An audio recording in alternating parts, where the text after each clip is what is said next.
ইরানের সঙ্গে নতুন দফার আলোচনা সোমবার শুরু হবে বলে জানিয়েছেন যুক্তরাষ্ট্রের প্রেসিডেন্ট ডোনাল্ড ট্রাম্প।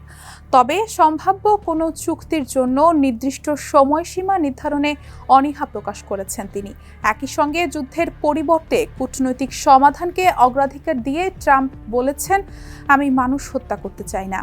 নিউ জার্সিতে সপ্তাহান্তের সফর শেষে রোববার ওয়াশিংটনে ফেরার পথে এয়ারফোর্স ওয়ানে সাংবাদিকদের ট্রাম্প বলেন, সোমবার বিকেলেই আলোচনা শুরু হবে। তবে কোথায় বৈঠক হবে কিংবা এতে কারা অংশ নেবেন এ বিষয়ে তিনি বিস্তারিত জানাননি।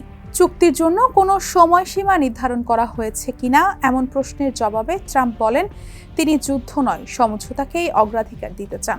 দেশের মানুষকে প্রতিদিন সুরক্ষিত রাখার প্রত্যয় নিয়ে সেফটি কেবলস সহ এলো সেফ সিলিং ফ্যান। তার ভাষায়, আমি কি চুক্তি করতে চাই? অবশ্যই। আমি মানুষ হত্যা করতে চাই না। যুদ্ধে অনেক মানুষ মারা যায়, আমরা তা চাই না।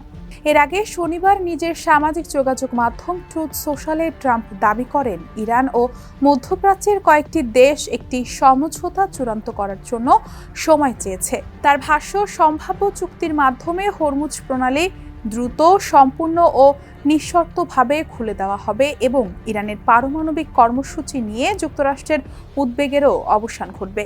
একই সঙ্গে তিনি তেহরানকে দ্রুত চুক্তিতে পৌঁছানোর আহ্বান জানান। ফেব্রুয়ারির শেষ দিকে ইসরায়েলের সঙ্গে যৌথভাবে ইরানের বিরুদ্ধে সামরিক অভিযান শুরুর পর থেকে ট্রাম্প একাধিকবার হামলার হুমকি দিলেও পরে আলোচনার সুযোগ দিতে সামরিক পদক্ষেপ স্থগিত করেছেন। তবে এখন পর্যন্ত কোনো পূর্ণাঙ্গ সমঝোতা হয়নি।